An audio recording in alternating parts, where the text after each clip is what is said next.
A great day to one and all. Welcome to the mid-review for the Philippine Licensure Examination for Mathematics Teachers for Mathematics Majors. I am Mr. Kim J.C. Ensho, and I will be your discussant for tonight. So we will discuss another set of 24 items, and I hope that you are ready for such. So for the directions, shade the letter of the correct answer. If the correct answer is not found among the choices, you have to shade letter E. Okay? So I hope that you are ready with your PDF copy of the questionnaire. I also hope that you are also set both physically and mentally. And I am hoping that we will have a great time in this session po. All right. So without further ado, let's have the items. Are you ready? Let's go. Let's have item number one. Teacher Jenny found out that majority of her learners believe that -3 plus 4 is equal to -1. This means that majority of the learners A mastered addition, B did not master addition, C like mathematics, or D hate mathematics. What's your answer for number one?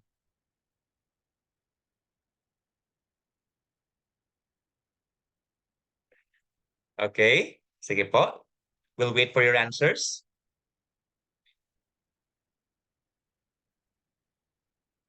Okay, letter B daw. Did not master addition ang sagot ng karamihan. Sa lahat ng nag-comment, yung sagot po natin ay letter B. If you answered letter B,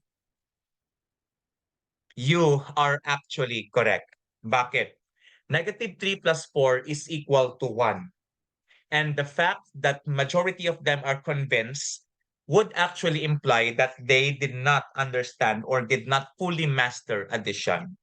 We cannot say further no that they hate mathematics because wala naman pong sinabi sa problem na they hate math. So therefore, the correct answer here is letter B, that they did not master addition. Okay, good job. Proceed po tayo sa item number 2. The statements of your three students are the following. Student A, the sum of two irrational numbers can never be rational. Student B said, the sum of two irrational numbers can be irrational. Student C said, the product of two irrational numbers can be rational. Who among them is telling the truth? Is it A and B, B and C, A and C, or D, A, B, and C?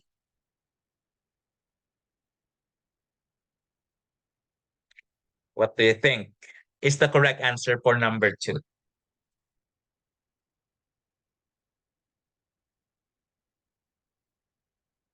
Okay. Number 2, letter C daw. A and C.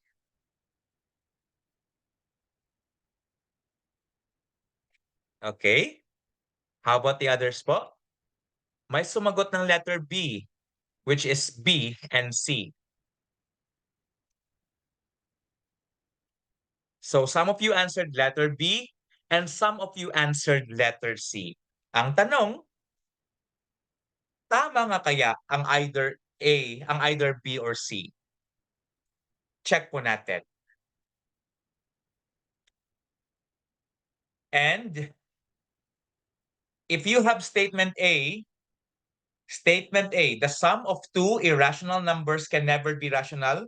Believe it or not, this is actually false. Bakit? It's possible po na yung sum nila ay rational. Halimbawa, square root of 2 plus negative square root of 2. Diba? The sum of these two is equal to 0.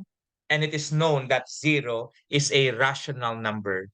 That's why student A is actually, what he said is actually false. Student B, the sum of two irrational numbers can be irrational. Yan po ay tama. Halimbawa, 2 square root of 2 plus 3 square root of 2 is equal to 5 square root of 2, and which is also an irrational number. So true po yung letter B. Yung letter C naman, the product of two irrational numbers can be rational. That is again correct. Halimbawa po, 2 square root of 2 times 3 square root of 2 is equal to 12, no? And this is 12 is a whole number, and all whole numbers are rational numbers. Hence, we could say that students B and C are telling the truth. The correct answer po is letter B. And if you answered B, be happy because you got it right. But if not, it's still a good learning experience. I hope na nakuha po natin. Letter or item number 3. Based on the graph, what is the limit of f of x as x approaches 2? Take a look at the graph po. Is it negative 1, 5, 2, or does not exist? What's your answer for number 3? As x approaches 2.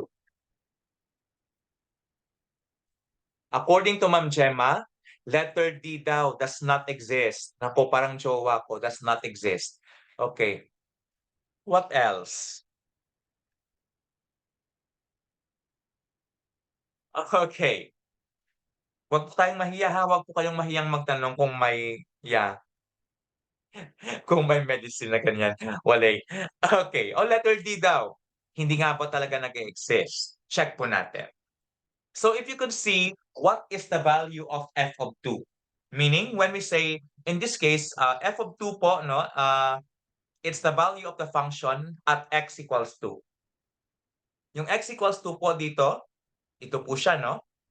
And the value of the y is negative 1. So, f of 2 is equal to negative 1.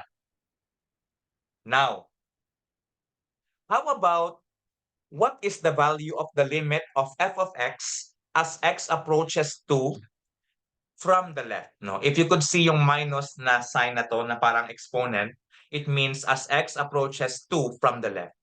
Meaning, ito po si x, no, approaches 2 from the left. So, papunta sa x na 2, ang ina-approach niya po na value ng y ay negative 1 pa rin. But what about as the limit of the value of f of x as x approaches 2 from the right? So dito po, di ba, from the right, approach mo si x equals 2 here. And the limit here is actually 5. So kung inyo pong makikita, nag-e-exist po, no, ang value ng f of 2. Pero we can see that the limit as x approaches 2 from the left is negative 1 and from the right it's 5. At dahil hindi po magkaparehas ang ina-approach nilang value, then we can say that the limit of f of x as x approaches 2 does not exist. That's why hindi po siya nag-e-exist. Parang love life mo, no? Deserve mo yan. Char lang. Questions po? Ay, okay. So wala daw figure sa quizzes. Ay, okay. Baka nakaligtaan lang pong ilagay. Parang siya, no? Nakaligtaan niya yung anniversary ninyo. Kaya hiniwalayan mo. Char lang. But anyways, the correct answer po dito is letter D. Di wow, no? Number 4. If x is an acute angle in degrees and sine x equals 5 over 13, what is cosine x? Did you go for 12 over 13, 13 over 5, 12 fifths, or 5 over 13? Ano pong sagot ng mga person?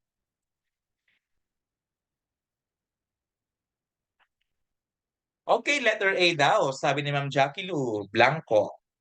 Sabi ni Ma'am Len, letter A din. Sabi ni Sir Ryan, A din daw. At sabi ni Ma'am Gemma, si Gemma na walang malay. Char lang. Okay, tama nga ba ang letter A? So if you have this triangle po, no, there are many ways again of doing this. So if you could see, no, if this is your acute angle x, we know that sine, ano yung given natin? That sine x is defined as the ratio of the opposite over the hypotenuse. So it means dahil ang sine x po natin ay 5 over 13, we can let x, the opposite, to be 5, and the hypotenuse to be 13. And from here, using the Pythagorean theorem, um, we will find the measure of this leg, no? So that's 5 squared plus y squared equals 13 squared.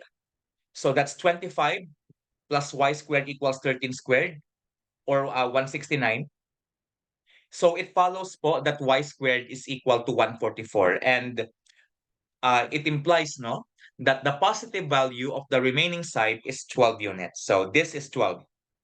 And we know also, di po ba, that cosine is adjacent. Correct me if I'm wrong. Ay, grabe si ma'am. That cosine is equal to adjacent over hypotenuse. So yung adjacent po with respect to the angle x is 12 and the hypotenuse is 13.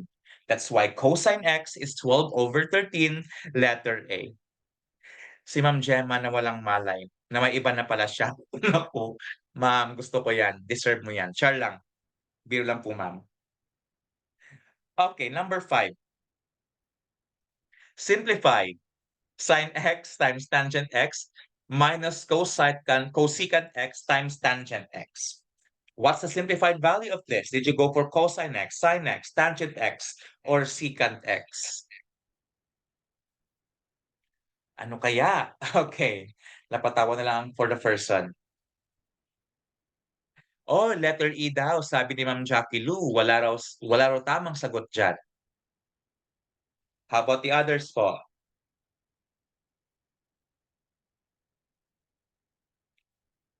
E rin, sabi ni Ma'am Thea. Pang-top na yang si Ma'am Jack. Sana all. Yes, push natin 'to. Ma'am Jack, top notcher daw. Gusto ko 'yan. At saka si Ma'am Thea at saka si Ma'am Cutie. Naku, lahat po tayo may capacity para mag-top. Push po natin 'to mga kaguro. Okay? So, E nga ba? Try natin. Check natin. So this is the given. In my case, no, I chose to express every function here in times of sine and or cosine. So sine x, I just copied it. Yung tangent x is defined siya as sine x over cosine x. Minus, ang cosecant naman po is reciprocal yan ng sine. That's why cosecant x is equal to 1 over sine x times ang tangent x naman po ulit is sine x over cosine x pa rin po. Now, in my case here, no, I distributed sine x times sine x will be sine squared x over cosine x minus. So dito naman po sa second term natin, the sine x and the other sine x here, no, in the numerator and denominator, makakancel po yan. Naku po. That's why yung matitira ay 1 over cosine x. And since they are both similar fractions po, we can just simply subtract their numerators and copy the common denominator, no? So naging sine squared x minus 1 all over cosine x po. And tandaan po natin, no? Yung sine squared x minus 1 is actually equal to negative cosine squared x over cosine x, di ba? Saan siya galing? Remember that sine squared x plus cosine squared x is equal to 1. And manipulating the equation, you will get sine squared x minus 1 as the value has a value equivalent to negative cosine squared x. And by division, that's negative cosine x. And clearly, negative cosine x is not one of the choices. So letter E po ang ating tamang sagot. Okay, number 6.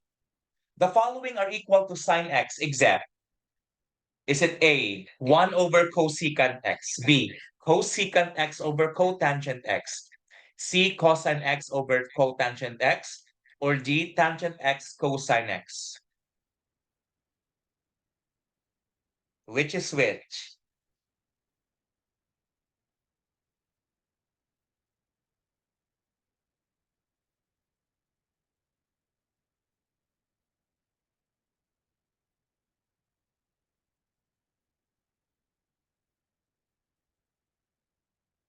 What do you think po for number 6?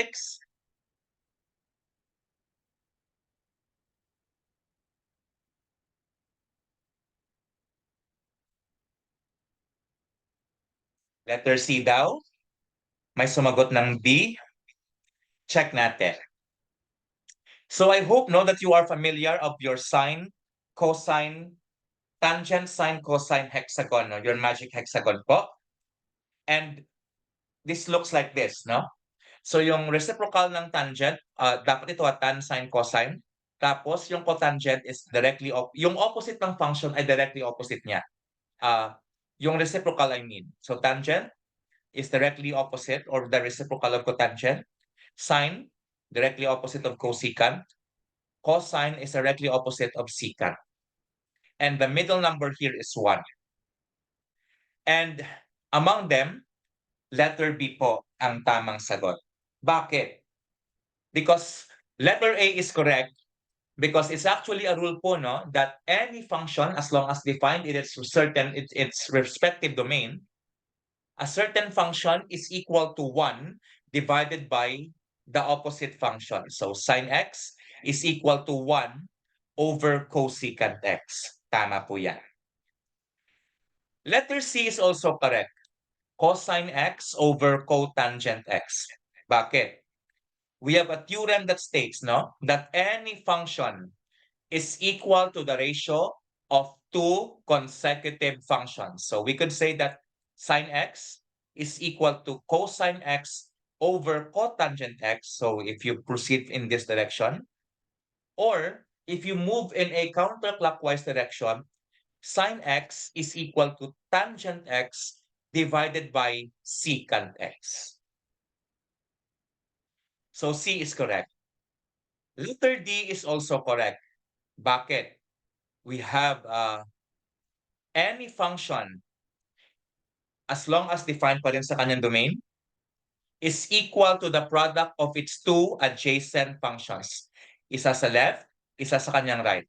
That's why sine x is equal to tangent x times cosine x. And clearly, letter B is not one of them. So B is the correct answer here. So feel free to check po no, your tangent, your magic hexagon po sa trigonometry. Number 7. If x is 10 degrees, what is the value of secant squared x minus tangent squared x? Number 7.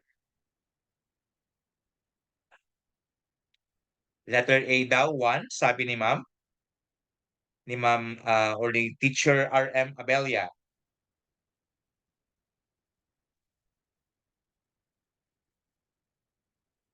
Letter A din daw? Tama nga kaya si letter A. Check po natin. Actually, tandaan po natin ha, the value of x here doesn't matter. It will always be true regardless of the value of x here. As long as defined pa rin siya, of course, no? Because we have this identity sa ating trigonometry that secant squared x is equal to 1 plus tangent squared x. Okay? And what happens here is, if we subtract both sides by tangent squared x, this plus tangent squared x sa right side ay magiging minus tangent squared x sa left side. That's why this is equal. Manipulating the equation, secant squared x minus tangent squared x is equal to 1. And if you answer letter A, I'm sure you got the correct answer.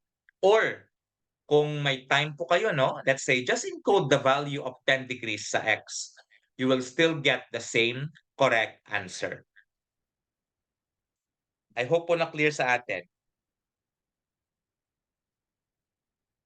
And if you have questions or clarifications, feel free po to chat. Okay? Number 8. From a point on the ground 47 feet from the foot of a tree, the angle of elevation of the top of the tree is 35 degrees. Find the height of the tree to the nearest foot. Is it 27, 33, 38, or 68?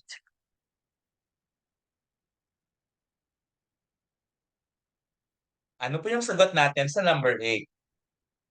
Okay, Ma'am Jackie Lu said, B daw. Same with Ma'am Thea. Okay? How about the others po? Huwag po tayong mahiya, okay?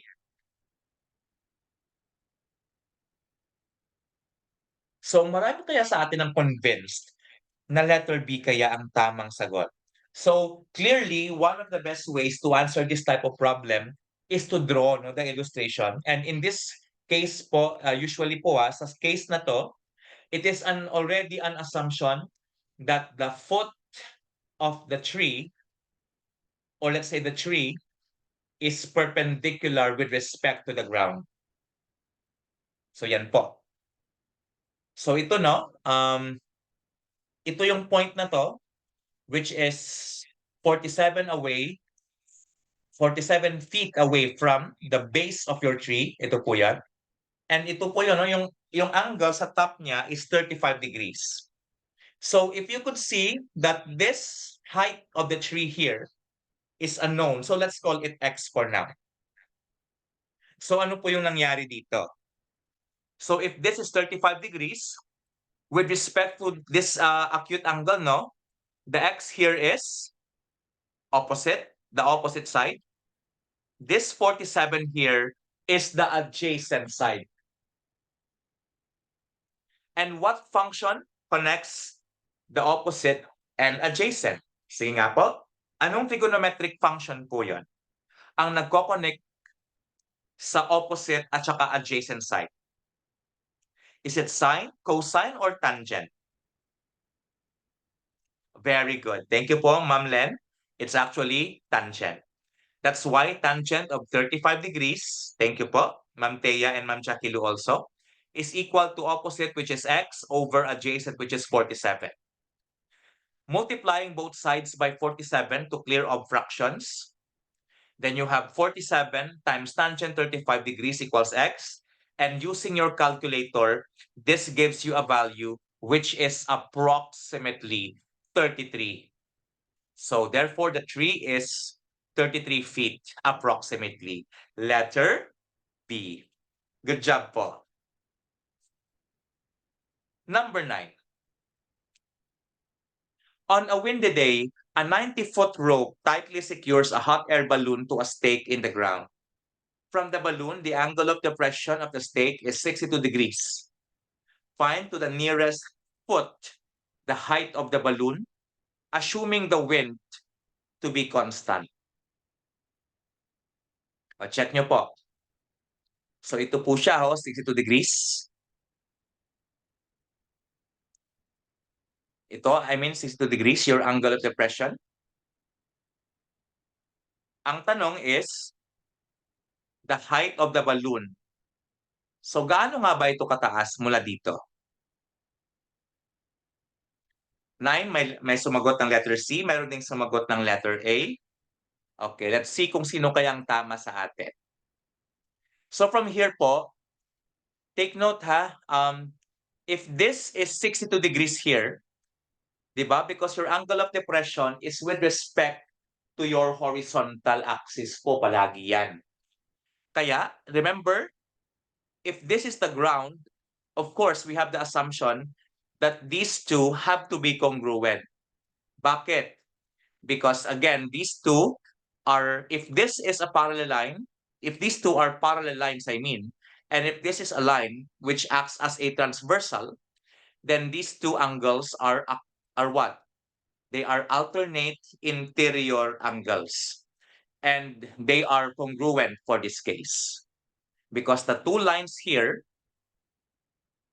are parallel. But be careful, if these two lines are not parallel, then alternate interior angles will not be congruent. So in this case, we don't know the height of this, no? With respect to this angle, this side is the opposite side. And this 90 serves as the hypotenuse. So anong function po yan? What trigonometric function connects the opposite and the hypotenuse? Is it sine, cosine, or tangent?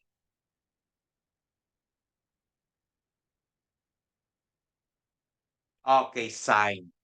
That's why sine 62 degrees is equal to y over 90. Wow, grabe. Grabe si Sir Ryan. Check niyo po yung sa ating conclusions, no? Um, if you could see po, no? So meron pong calculations dyan si Sir Ryan sa ating chat.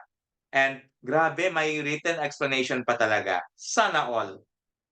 So in this case, sine 62 degrees equals y over 90.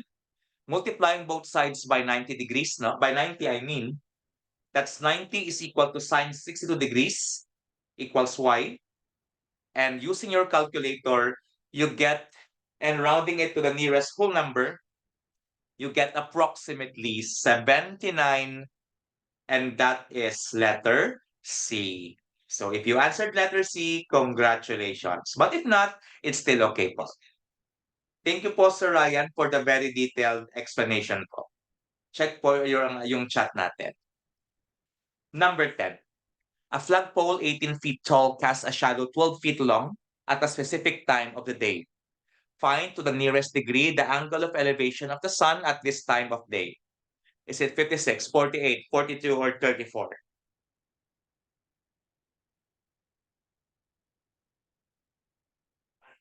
Please feel free to comment.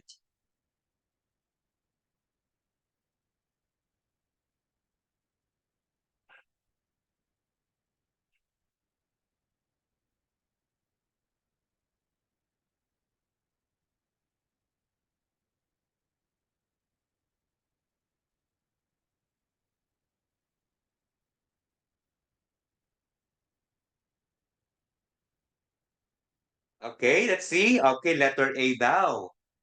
Ang sabi ni ma'am. Tama nga ba si A? How about the others?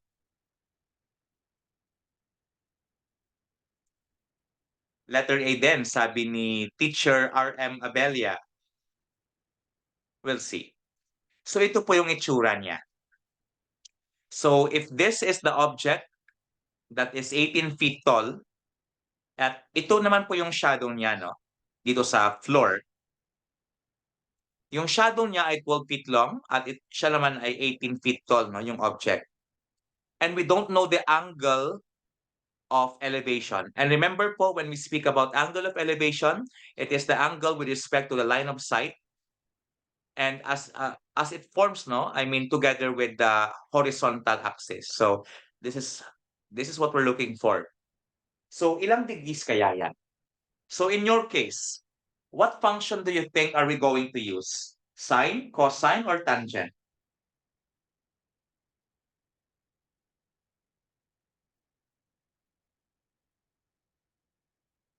Tangent, sabi ni ni Sir Joseph, at ni Ma'am Thea, and ni Ma'am Jackie Lou, and I agree with you.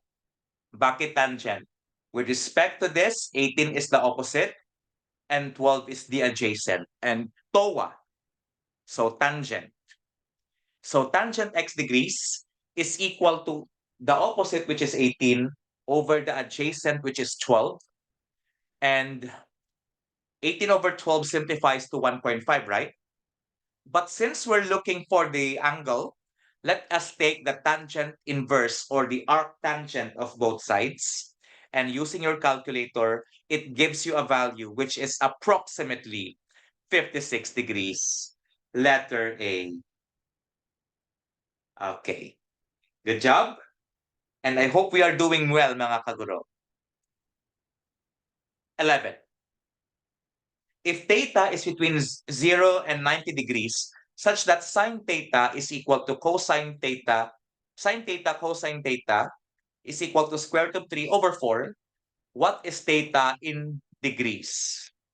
Is it 15, 30, 45, or 70?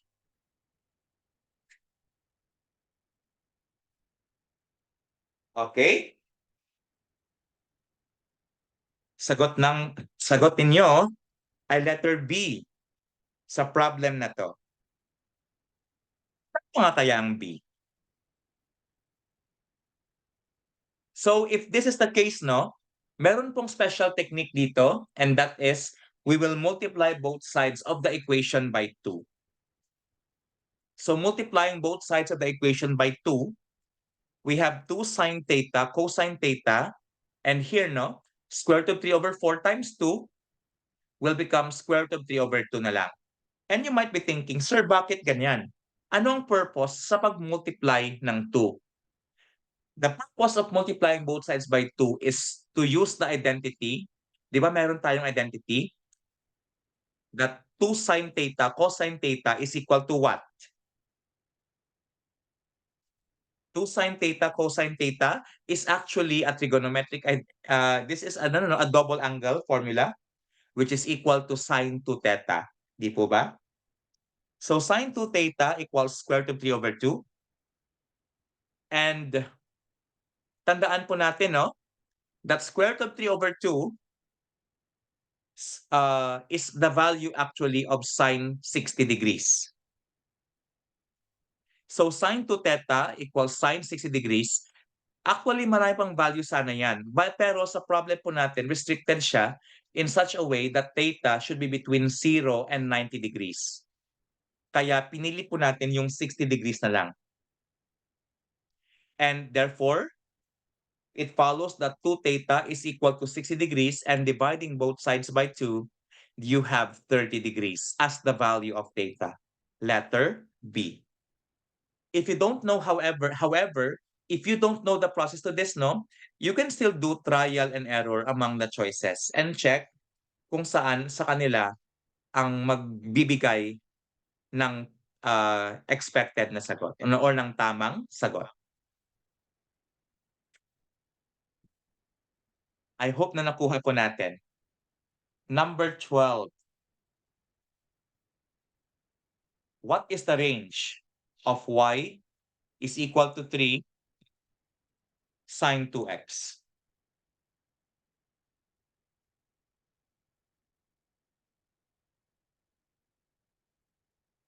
Okay?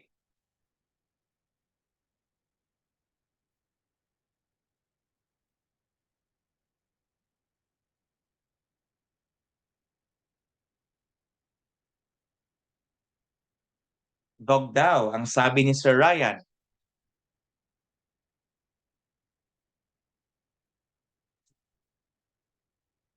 If you answer D, you are actually correct. So this is actually the no? If you have y equals 3 sine 2x, kung ano po yung number na nandito po sa harap, it's actually equal to your amplitude. Di ba? So mula rito, 3 units going up and also 3 units going down. That's why you could see yung pinakamababang y na meron ang graph na ito ay -3 at saka yung mataas na y element sa range is 3, di po ba? That's why it's from -3 to +3 po ang range ng graph na ito. So letter D po ang ating tamang sagot. 13. If x is a reference angle in quarter 2, which of the following are true about cosecant x except? Is it A, cosecant x is greater than 1?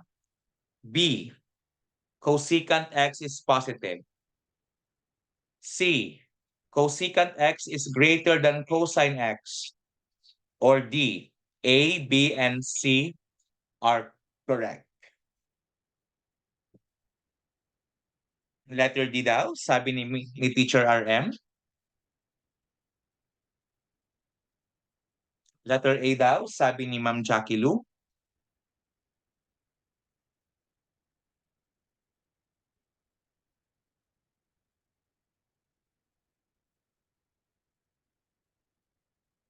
Sabi ni Ma'am Gemma, letter A din daw. So far, some of you answered letter D and some of you answered letter A. But let's see kung sino ang tama sa inyo or meron nga bang tama sa mga nagbigay ng sagot. Tandaan po natin, the correct answer here for letter A, this is actually true. Tandaan po natin ha, that cosecant x is greater than 1. Always po yan. And remember, Sabi dito, no, the reference angle is in in quadrant 2. In quadrant 2, cosecant, kung saan po positive ang y, then cosecant is also positive. That's why cosecant is positive po sa first and second quadrant. Okay? So letter A is actually correct. Cosecant x is greater than 1 is true because the height, di ba, yung cosecant is hypotenuse over opposite. And the hypotenuse is always greater than the opposite side. So the value of cosecant x has to be greater than 1. Cosecant x is positive is also true. Bakit? As what I mentioned earlier, cosecant is positive either in the first, it's positive in the both first and second quadrant. Cosecant x is greater than cosine x is also true. Bakit?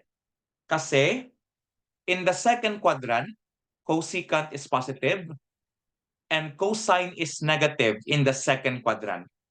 And all positive numbers are greater than negative numbers. So C is correct. That's why D is also correct, no? So, yun nga lang, we have a concern here. So it should be letter E. Take note po, yes, I agree, no, that cosecant is equal to 1 over sine. So, tama po yan. Pero remember po, tandaan po natin, di ba ang sine is equal to opposite over hypotenuse? And since ang opposite side po ay always mas maliit kung ihahambing sa hypotenuse, that is why sine is always less than 1. Tandaan po natin yan. Sine is always less than 1. However, yung cosecant naman po is always greater than 1. Bakit? Because, di ba, kung meron siyang hypotenuse over opposite, the hypotenuse is always longer than the opposite side. That's why a larger number divided by a smaller number is an improper fraction, di po ba? And all improper fractions na positive are all greater than 1. That's why cosecant x po is always greater than 1. As long as yung angle na yan ay nandyan po sa first at second quadrant only. Because kung yung angle natin, yung reference angle mo ay nandyan sa third at fourth quadrant, negative po ang cosecant. Thank you. 14. Which of the following is the standard form of a circle centered at the origin? Okay, take a look at all of these forms. Saan dito ang form ng circle?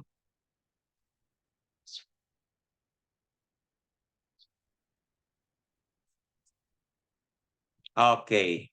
And if you answered letter D, let's see. Yung letter A po is the form of a circle with center at points HK. And of course, your radius is R. Yung letter B naman po, yung x squared over a squared plus y squared over b squared equals 1. That is what actually the form of an ellipse, no? Yung letter D naman po, yung letter C, I mean, that D equals the square root of x sub 2 minus x sub 1 squared plus y sub 2 minus y sub 1 squared. Yan naman po ang formula ng distance. For distance between 2 points. And lastly, letter D is the equation of a circle centered at the origin. Letter D. Good job, guys. Okay, so 14, dog. Kung hindi niya sinabing origin ng center, so letter A po sana ang tamang sagot. But sabi origin eh. So dapat letter D. Because sa letter D, it's understood that H and K are both equal to 0. Okay. 15. The endpoints of a circle's diameter are 3, 7, and negative 5, comma 1. What is the area in square units? Is it 25 pi, 50 pi, 100 pi, or 125 pi?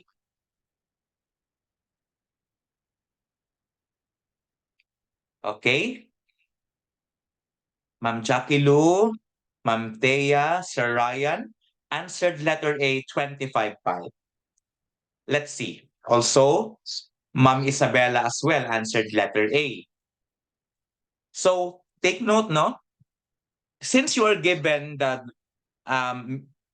coordinates of your diameter, then we can utilize the distance formula between 2 points to determine your what do you call this?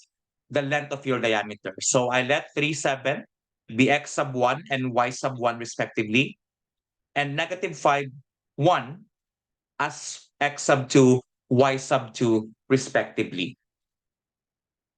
So from here, so by substitution, that becomes a square root of negative 5 minus 3 quantity squared plus 7 minus 1 quantity squared. And the first one is negative 8, no? And square of that will be 64. The other one is 7 minus 1, which is 6. 6 squared, which is 36. And it follows that D is equal to 10 units.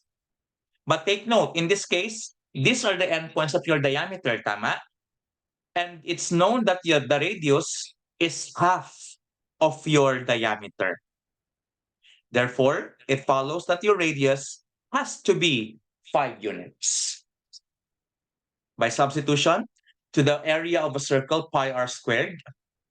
So A equals pi times 5 squared, that's 25 pi square units.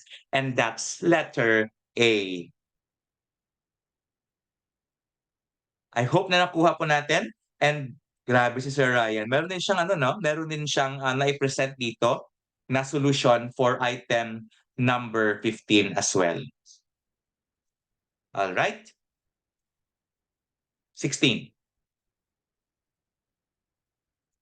Find the center of the circle x squared plus y squared plus 4x minus 6y minus 3 equals 0. Is it 2, negative 3, 2, 3, negative 2, 3, or negative 2, negative 3?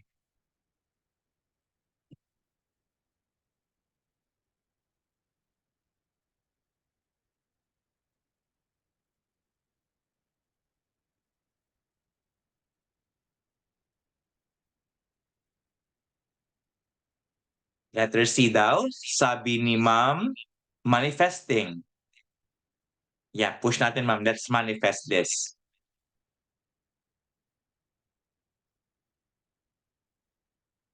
Letter A, ang sagot ni Ma'am Isabella.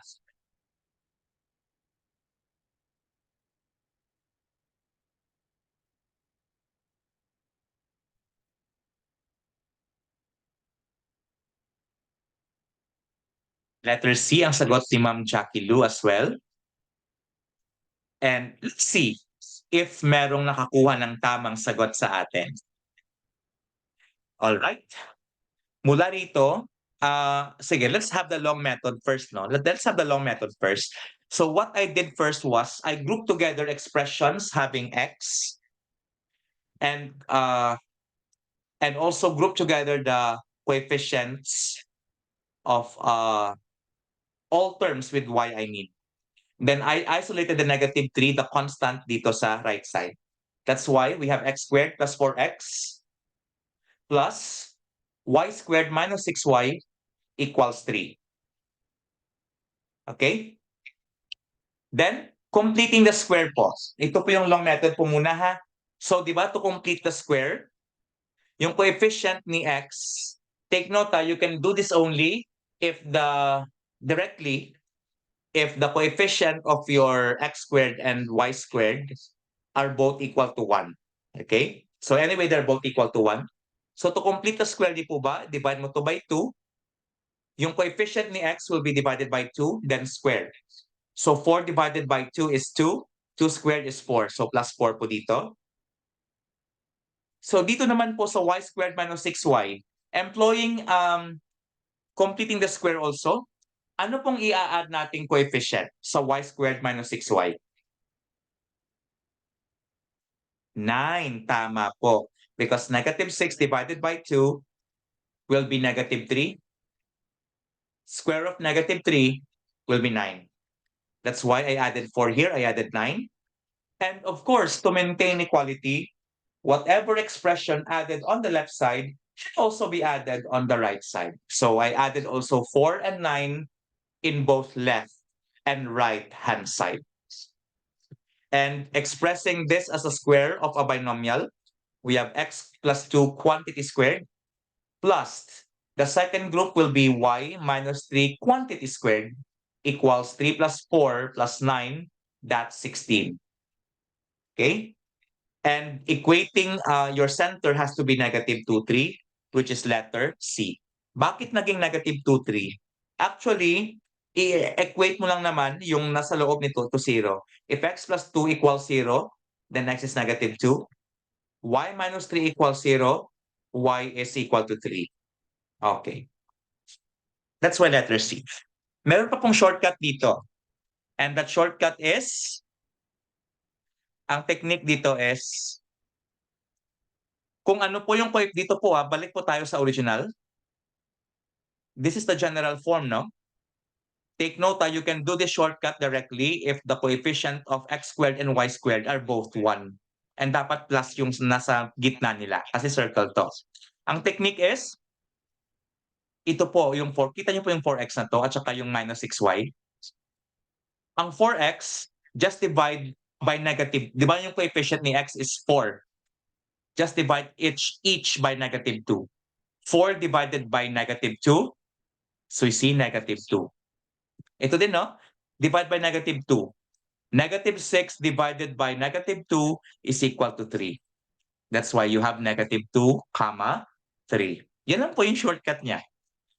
Kung given ang general form, that's the way to get the coordinates of the center is just divide the coefficients of both x and y by negative 2 po. That's it. Then separate your answers using commas. And of course, express it as coordinates. 17. What is the minimum value of y equals 3x squared minus 18x plus 4? Is it 23, 21, negative 23, or negative 21?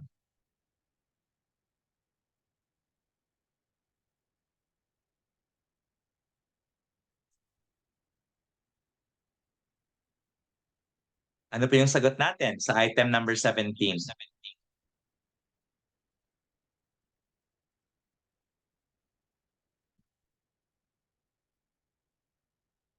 So this one is related to your quadratic equations. Negative 23 daw.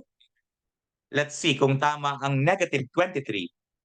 So here, marami pong paraan upang gawin to. You could use the formula, may, di ba yung vertex is negative b over 2a? And then, yung h niya is negative b over 2a. Yung k naman is 4ac minus b squared all over 4a. But anyway, I will do the traditional technique. So here, I group together the 3x squared minus 18x. And to make the numerical coefficient of x squared equal to 1, I factored out 3. So 3x squared divided by 3 is x squared. Negative 18x divided by 3 is negative 6x. That's why 3, quantity x squared minus 6x, then may plus 4 pa po sa labas. And again, completing the square po dito, negative 6 divided by 2 will be negative 3. Squared will be plus 9. That's why nag-plus po ako ng 9 dito.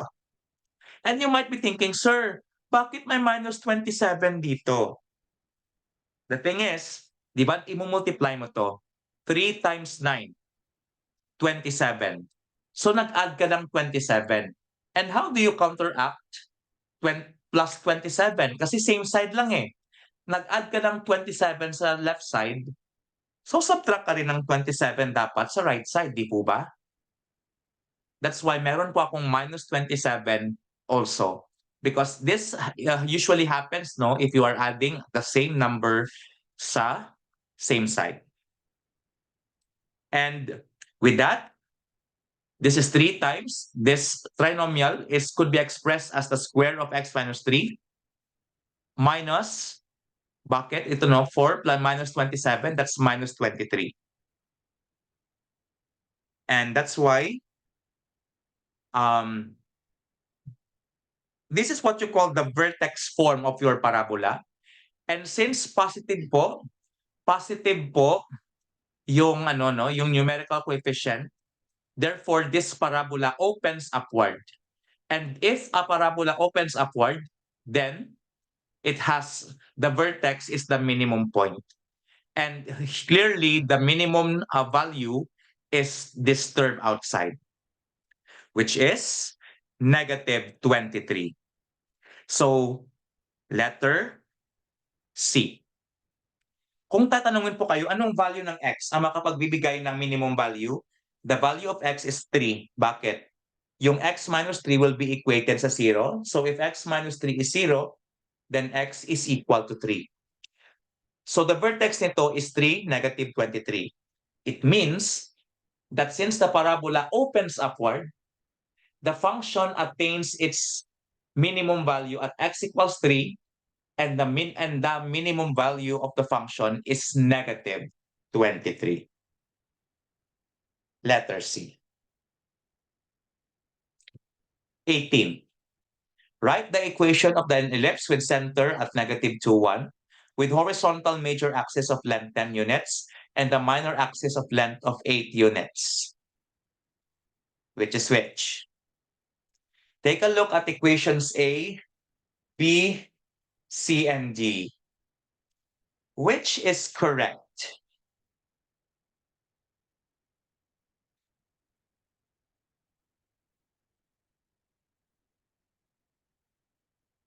Sabi niya ha, horizontal major axis of length 10 units. So meaning, parang ano siya no, yung itsura nito is parang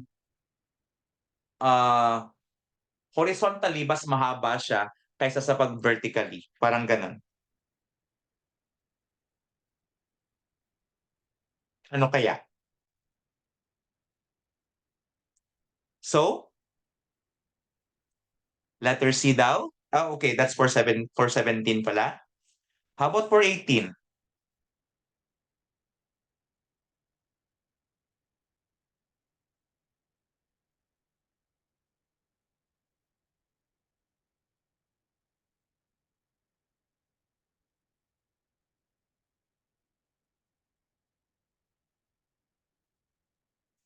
B daw, pero not sure. Okay. Now, so ito po, no, take note, sabi niya kasi, yung major axis niya is horizontal. Dapat dito mas mahaba kaysa dito, no? Kung ang sabi niya sana, ang major axis niya vertical, so parang mas mahaba sana vertically compared horizontally. So yung sabi yung center is negative 2, 1, okay? And yung A mo is equal to 5 and B is equal to 4. Bakit? Di ba sabi dito, horizontally speaking, ito po, dito po, di ba 10 ito? Yung A is half of that, from the center to either of the vertices. So that's why 10 divided by 2, 5 ang length. So of the center going to any of the vertices of the, tapos di ba ito 8 ito. And minor naman ito, no? Minor axis. So therefore, yung minor axis mo, half naman siya nito. So 8 divided by 2, that gives you B equals 4. And the formula po of an equation of an ellipse is x minus h quantity squared over a squared plus y minus k quantity squared over b squared equals 1. So here our h is negative 2, our k is 1, our a is 5, and our b is 4. And by substitution, x minus, you can see, no, ito po yung value niya kapag sinubstitute natin. The x minus negative 2 will become x plus 2. That's why the 5 squared is 25, the 4 squared is 16. That's why the final answer here is x plus 2 quantity squared or all over 25 plus y minus 1 quantity squared over 16 equals 1. So that's why the correct answer po is letter A. Yeah. So yes, it's okay po. So half po yan, so careful po. It's okay po. No worries po, Sir Ryan, kung it's okay po. And to everyone, no, tama man po kayo o mali, it's okay, no? If you got right, okay lang. Okay, good. But if not, it's okay. It's not the end of the world. We can still make bawi. And what's more important is we are learning po. 19. Find the equation of the ellipse as shown. Okay, check nyo po ha. So this time, ang center niya ay at the origin. O, sige po. It's understood na 0, 0. Ano po yung major axis natin? Di ba? Mas mahaba siya horizontally kaysa vertically. So yung major axis mo po is horizontal. Yung vertical axis mo naman, yung so ito po yung vertices niya, no? Negative 3, 0 at saka 3, 0. At saka ito naman po yung kanyang co-vertices. So check, which of A, B, C, or D is your answer?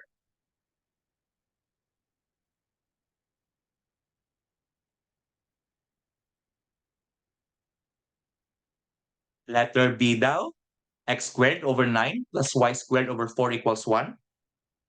Let's check. So it's you could see no na H, K are both 0. So A here, di ba ito, 6.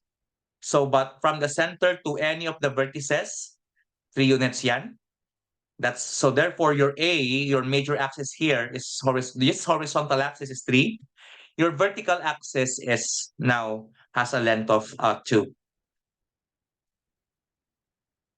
Therefore, by substitution, that x minus 0 quantity squared all over 3 squared plus y minus 0 quantity squared all over 2 squared equals 1. And this gives us x squared over 9 plus y squared over 4 equals 1. Letter B ang tamang sagot.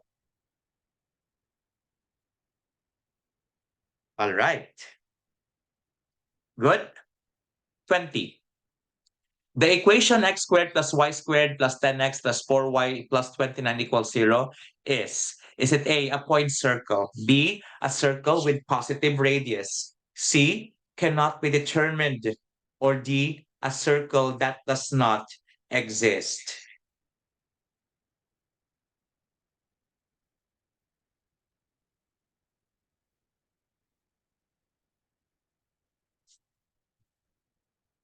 Point circle daw, at sabi ni Ma'am Jackie Lou at saka ni Ma'am Thea.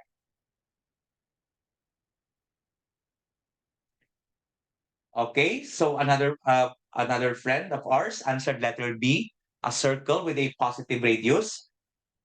Okay, but one of you, Ma'am Jackie Lou, argued that 0 daw ang radius. Tingnan natin. So from here, no, by grouping again and performing a similar process kanina, we could see that you have x squared plus 10x, that's one group, plus y squared plus 4y, and the plus 29 sa left and naging minus 29 sa right side. Now, ano pong i-add natin dito sa x squared plus 10x upang maging perfect square trinomial? Mag-a-add tayo ng 25, tama. Kasi 10 divided by 2, that's 5. Then square it, that's plus 25. How about sa y squared plus 4y po? 4, tama. Kasi 4 divided by 2 is 2. 2 squared is 4. So add ka po ng 25 at 4 sa left side. Add ka rin ng 25 at saka 4 sa right side. And the goal of this, no, is to make two perfect square trinomials. Right? So x squared plus 10x plus 25 is x plus 5 quantity squared plus the y squared plus 4y plus 4 is y plus 2 quantity squared equals negative 29 plus 25 plus 4 simplifies to 0. And you could see, no, that, di ba, r squared ito? It shows that your r squared is 0, and therefore, if r squared is equal to 0, thus the graph is a point circle. That is letter A. You have a point circle po if the value of r squared is equal to 0. Meaning to say, kapag igagraph mo po ito, your graph is simply the point -5, -2. Letter A. Okay. 21. Express 4x squared minus 9y squared minus 16x plus 54y minus 101 equals 0 in standard form.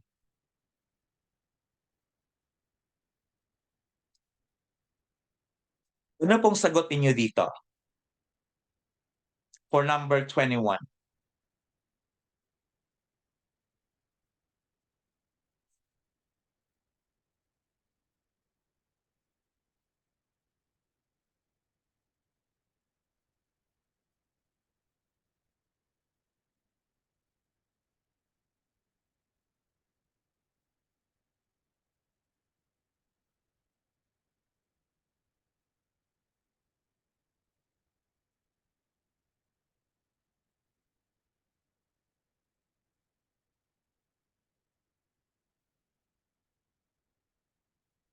Okay, check nyo po. Ano pong sagot niyo sa number 21?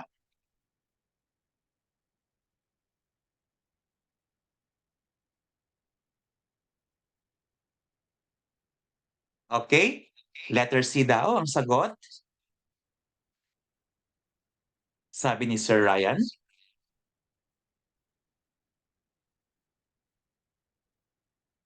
Let us see, no? Yung iba, hindi pa ata nakapagbigay ng sagot, no? Letter C din daw, sabi ni Ma'am Gemma, ni Ma'am Jackie Lou. Check natin. So from here, I isolated still, no? This minus 101 sa left ay naging plus 101 sa right side. Okay? And I also group together, no, yung may mga x at saka may mga y. So we have 4x squared minus 16x minus 9y squared plus 54y. Next na nangyari po, dito po sa first group na dito po sa first, no, sa 4x squared minus 16x, nag-factor out po ako ng 4. Okay? So 4x squared divided by 4 is x squared here. Negative 16x divided by 4 will be negative 4x. Dito naman po, sa negative 9y squared plus 54y, nag-factor out po ako ng negative 9. That's why I have here, no? Negative 9y squared divided by negative 9. So we have y squared. 54y divided by negative 9 is negative 6y. That's why ito po yung nangyari. At saka kinopya ko lang po yung right side as 101. Now, complete the square. Negative 4 divided by 2, that's negative 2 squared plus 4. So plus 4 ako dito. Dito naman po, negative 6 divided by 2 will be negative 3 squared plus 9. So nag-add po ako ng 4 dito sa loob. Nag-add po ako ng 9 dito sa loob. Pero baka nagtataka po kayo, Sir, hala, bakit iba po yung in-add ninyo sa right side? Be careful po ha, bakit po ganyan? Because, di ba, meron kang negative, may 4 ka dito. 4 times 4 is 16. That's why nag-add din ako ng 16 dito. Dito naman po, negative 9 times 9 is negative 81. That's why nag-negative 81 din po ako sa right side. Exactly, may common sa labas, no? Kaya bawal po lumabas, char lang. Then, I express these perfect square trinomials as squares of binomials.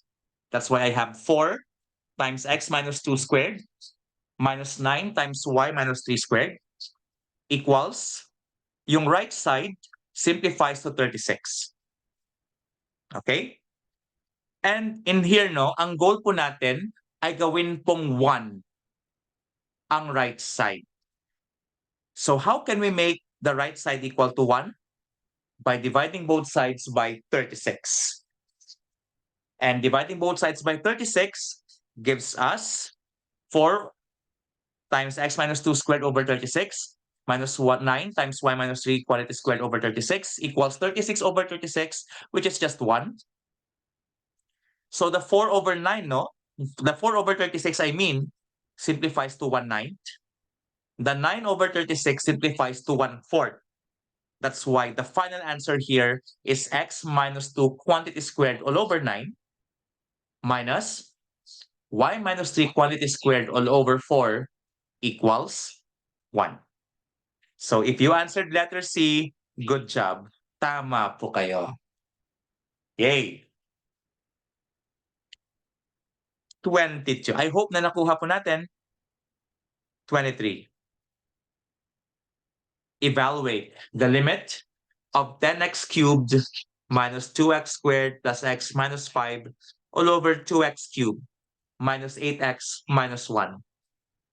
As x approaches infinity, did you go for 5, 10, infinite, or does not exist?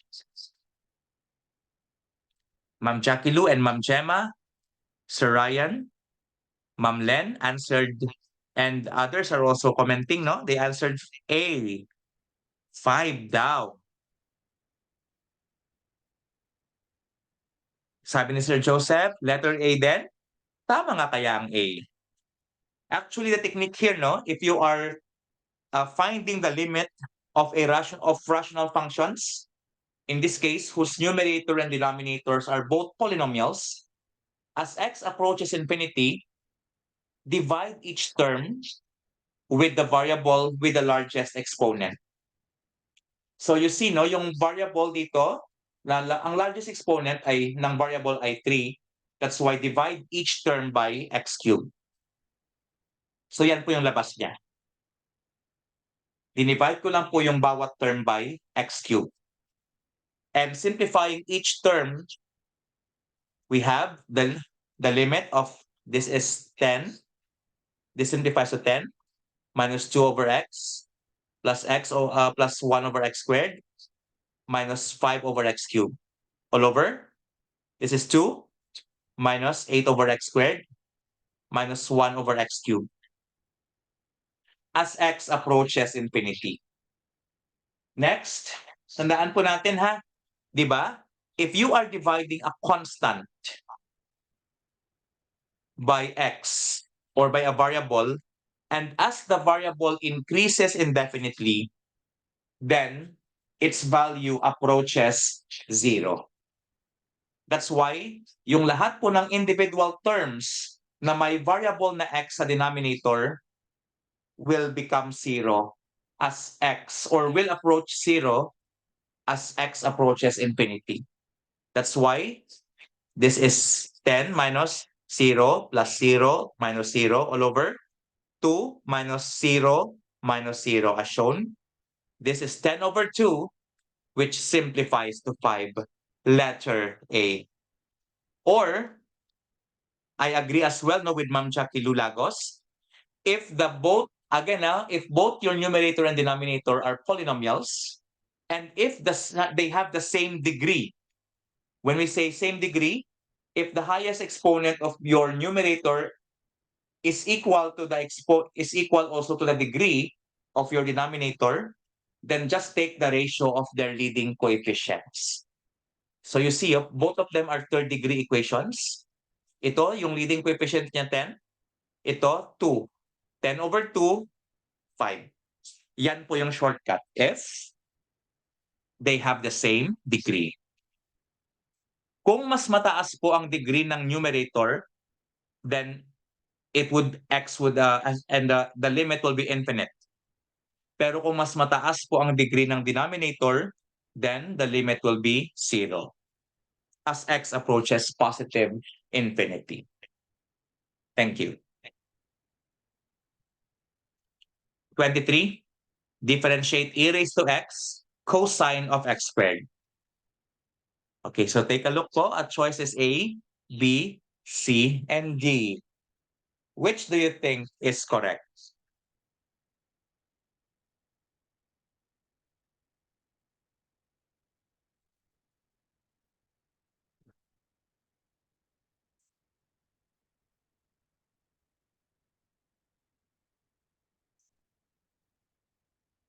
Okay, calculus.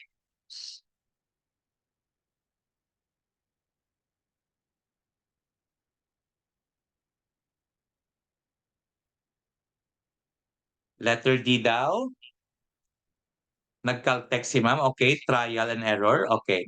So for the meantime, let's say hindi muna tayo mag-trial and error. Let's do this using the product rule. No? So sa product rule po natin, e raised to x is one function. Cosine x squared is another function. So we have the product of two functions po. And to get the derivative, the first derivative of the product of two functions, we can employ what we call uh, the product rule. The product rule states that to get the first derivative is equal to the first function, in this case, e raised to x, times the derivative of the second function, which is cosine x squared. Yung derivative ng cosine x squared is negative sine x squared, but dahil chain rule, derivative pa rin ng x squared will be 2x. Okay? So chain rule po ito. Plus, the second function ng cosine x squared times the derivative of the first function, yung derivative ng e raised to x is still e raised to x pa rin po. Then, in your case, no, you could see, when simplified, that becomes negative 2x, e raised to x sine x squared for the first term, plus e raised to x cosine x squared as your second term. And you could see that e raised to x is a common factor, and factoring it out, you have e raised to y prime equals e raised to x multiplied by negative 2x sine x squared plus cosine x squared. If you answered letter D, you got it right po again. Congratulations. And I agree as well, no? You also use Caltech, pero you can make use of trial and error. That's why even though po na meron po tayong Caltech, no? It would also be good also if you learn about the theory, because later on when you teach, you can also use the theory and the basic, no? Because later on kasi hindi naman natin talaga ituturo lahat ng Caltech, but of course, we should also have an idea when we become in-service teachers na rin po. Okay. Thank you. 24. A certain function has a slope of 3x minus 4. If 2, 3 is a point of this function, find the function. Is it A, B, C, or D?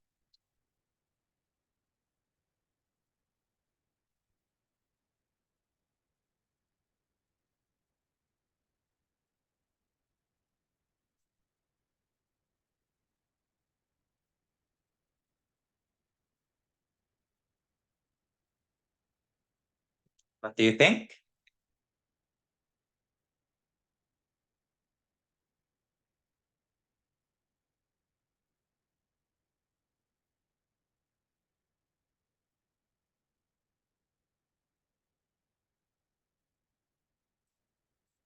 Okay, letter A daw, ang sabi ni Sir Ryan.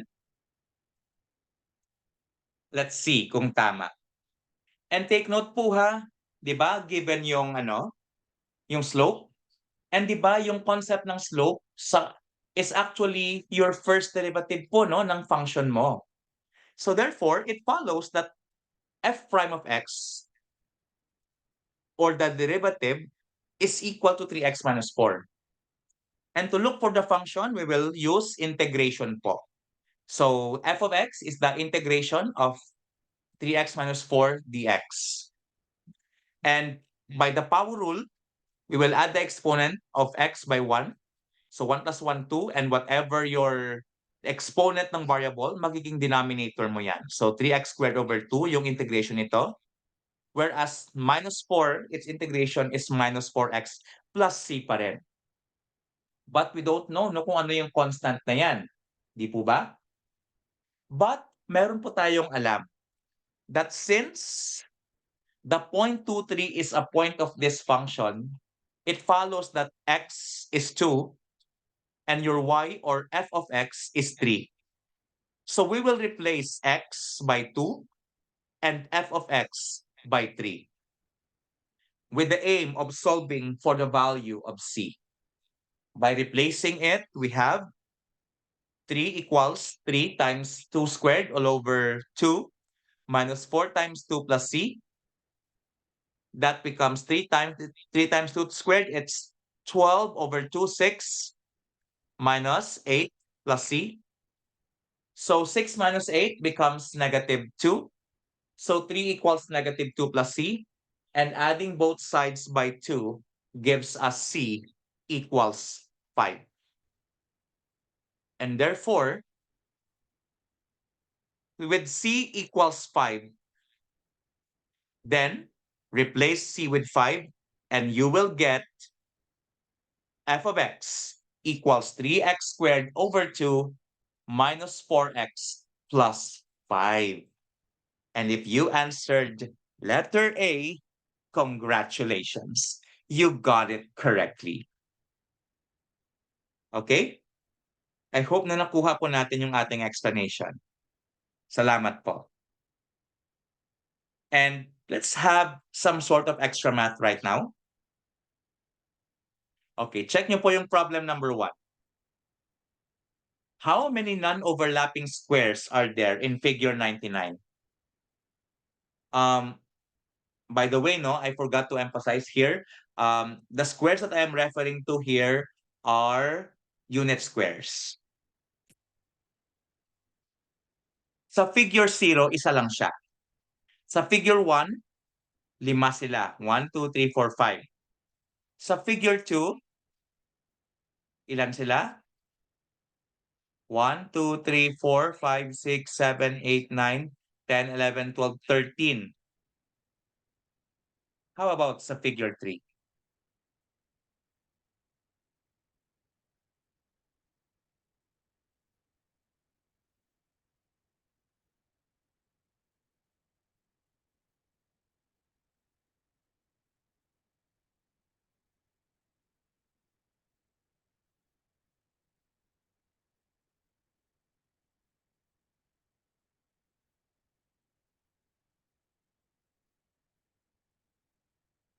Sige, think about it. How about in figure 99?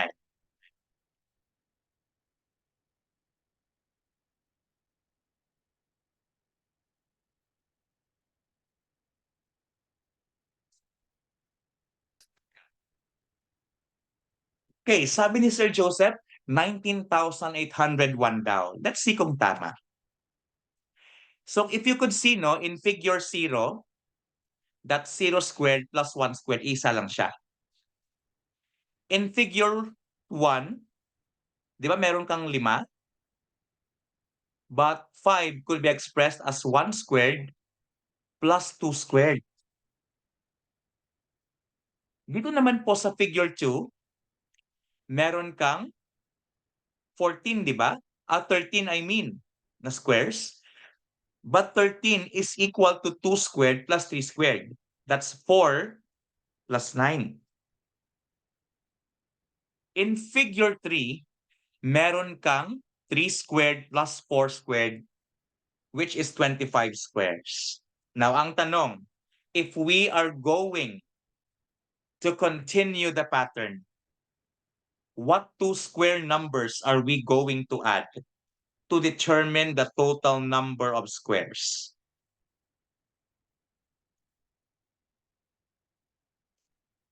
Okay, according to Sir Joseph, in figure 99, 99 squared plus 100 squared daw. And Ma'am Gemma also has the same answer. Take a look, ha, and I agree with that as well. In other words, no, kung figure 1, take a look, kung figure 0, 0 squared plus 1 squared. Kung figure 1, 1 squared plus 2 squared. Kung figure 2, 2 squared plus 3 squared. And for figure 3, 3 squared plus 4 squared. Therefore, in figure 99, it should be 99 squared plus 100 squared. And I agree with the 19,801 squares in figure 99. Thank you and good job. Yay! Galing, galing. Galing po, Sir Joseph, and to everyone as well who got the answer correctly. Congratulations. And we have another one. Take a look at this po. Take a look at this triangle. What is the area of the triangle? In square units, of course. I'll give you a few moments to think about this. What's the area of the triangle? Okay. Okay. One of you said 9 square units. Let's see. Actually, meron pong technique dito, no? Yung technique po na ginagawa ng iba is medyo mahaba. And what they did is, hinanap nila ang lengths ng sides ang lengths ng tatlong sides. Then, gumamit sila ng Heron's formula to look for the area. Doon po yung ginawa nila. Yung akin po iba. What I did po is, ganito. Naglagay po ako ng mga extra lines dyan, no? I draw here some vertical lines here. I draw also some horizontal lines with the aim of creating a triangle, a rectangle. Di po ba? So therefore, you have this rectangle, pero yung hinahanap mo na area, itong blue shaded region lang na to, di ba? So therefore, to get the area of the blue shaded region, just get the area of the rectangle. Di ba ito, its length niya naman is 5. Tapos yung width niya, 4. That's why that's 5 times 4, yung area ng rectangle. And subtract it with the areas of the 3 other triangles. Diba ito yon? Yung base mo, 5. Yung height nito, 1. And the area of a triangle is 1/2 base times height, diba? So yung height nito, yung area ng red na to, na triangle, is 5 times 1/2. Plus, dito naman po, sa green, dito po, sa BCF, base niya could be 3, height niya could be 3. So 3 times 3/2 yung area niyan. And lastly, dito naman po sa remaining dito na triangle na to, yung base niya 2, yung height niya 5. That's why meron 4 I mean. That's why ang area nito is 2 times 4 divided by 2, which is, and we will subtract all of these 3 areas because yung goal lang naman natin is itong blue region na to, yung light blue region, di ba? So from here, that's 20 minus 5/2 plus 9/2 plus 4. These 3 areas simplifies to 11. Will add up to 11. Therefore, 20 minus 11 gives us 9 square units.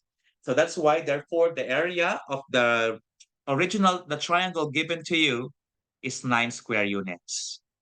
And that ends our lesson for tonight or for today.